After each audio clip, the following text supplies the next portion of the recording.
I lent my brother $8,000 to save his failing business. He promised to pay me back in 3 months. 6 months later, I walked into a family barbecue only to hear him boast, "Some people are so easy to fool." My dad clapped him on the back, laughing. I left without saying a word. 2 years later, he was the one knocking at my door, begging for help, but this time, I had a plan. I'm the oldest of 3. Grew up in Central Ohio. Our family wasn't rich, but we always had what we needed. My dad worked construction. Mom stayed home.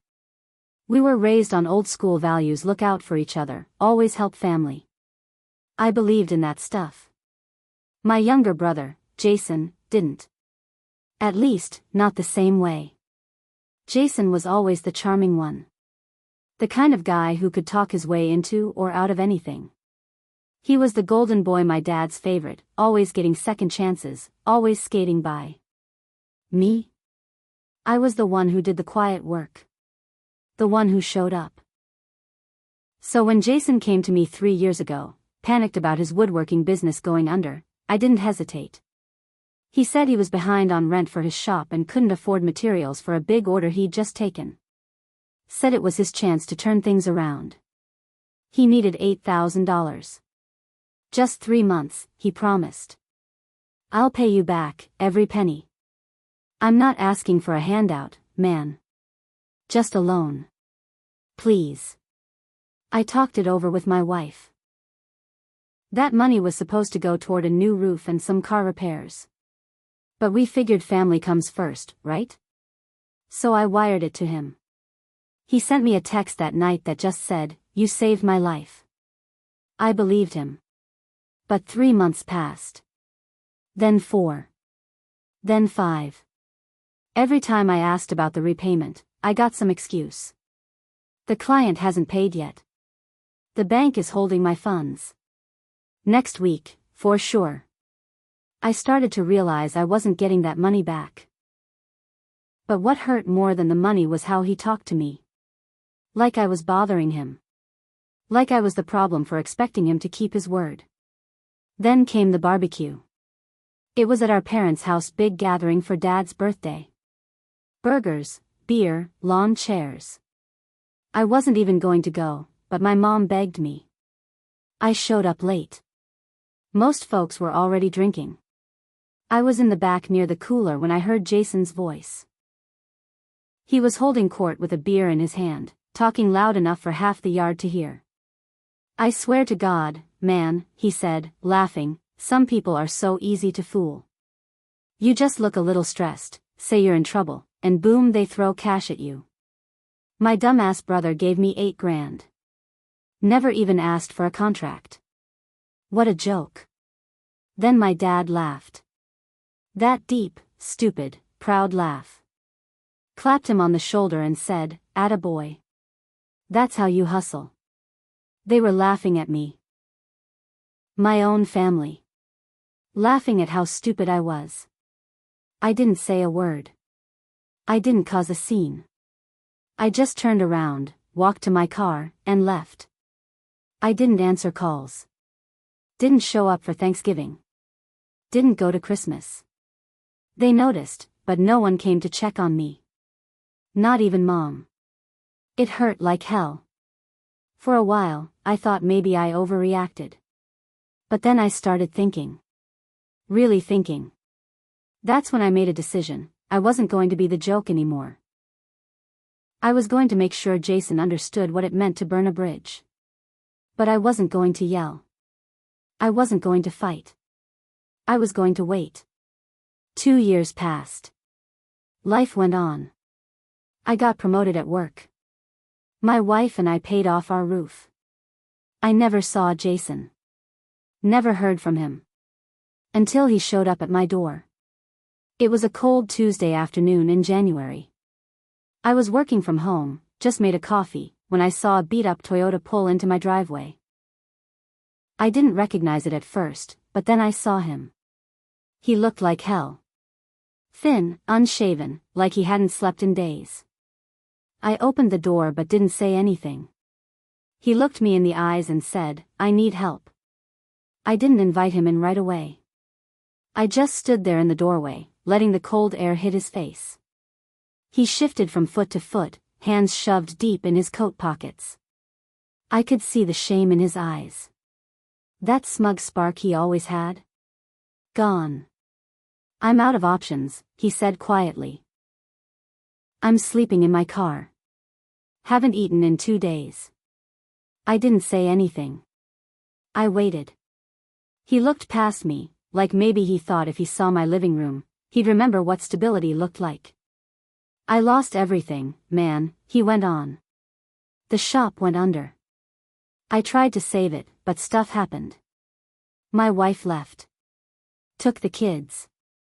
I've been living out of my car for the last month. Please. I need a place to crash. Just until I get back on my feet. He looked like he meant it. Looked like he was broken. And I almost believed him. But I remembered that barbecue. I remembered him laughing with Dad while I stood 30 feet away, listening to him call me a fool. I stepped back and opened the door. You can come in, I said. But this time, we're going to do it my way. Jason looked like he wanted to cry. Thank you, he whispered. I let him take a hot shower. Gave him some clean clothes, old stuff I didn't wear anymore. Made him a sandwich. He ate like someone who hadn't had real food in a while. When he finished, I sat across from him at the table.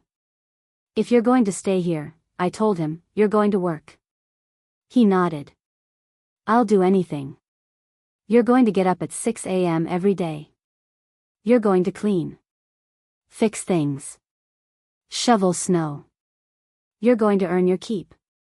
He said yes to everything. So for the first 2 weeks, I let him live here. I didn't tell my wife at first. We had a long talk later, but she understood. I told her what I had in mind. She backed me. I gave Jason tasks every day. Some were just to see how far he'd go. Cleaning out the crawlspace. Repainting the garage. Fixing the fence in freezing weather. He didn't complain. Not once. And I watched. I waited. I knew he was still the same guy deep down. I just had to find the cracks. Then I saw it. I left $100 in a drawer in the guest room. Not hidden, not obvious. Just there. I watched the security footage later that night. He took it. Next morning, I asked him if he'd seen the money. He shook his head. No idea. I nodded. Didn't push. Just waited again. 2 days later, I dropped another $60 behind the dryer. This time I made sure he had to move the dryer as part of a cleaning task. Gone. Again, he denied it. Now I knew. He hadn't changed. He was still the same guy who lied, who stole, who used people. So I started recording everything. I installed a camera in the guest room. One in the kitchen. One in the garage. Every time he took something, every time he lied, it went in the folder. He thought he was getting away with it. Thought he was slowly bleeding me again. He had no idea. And then I got the call. It was around week 5 when my phone buzzed during a late lunch. It was my buddy Rick from high school.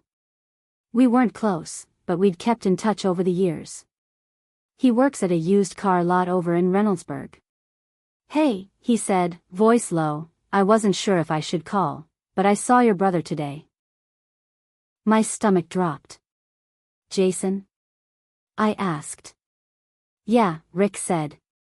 He came in asking if he could trade a laptop and a couple tools for a down payment. Said he was starting a new business. When I asked where he got the stuff, he said it was from his place. But I recognized some of that gear. One of the drills had your initials carved in it. I felt my teeth clench. Did you take the stuff? Nah, I stalled him. Told him I had to run the serial numbers. He got antsy and left. That night, I checked the garage. Half my power tools were gone. When he got home, I was waiting. I had the folder open on my laptop: video files, photos, timestamps. He stepped into the kitchen, freezing as soon as he saw my face. "You been stealing from me?" I asked. His face went pale. "What?" "No," I spun the laptop toward him. Pressed play. There he was. On video. Sliding the drill into his backpack.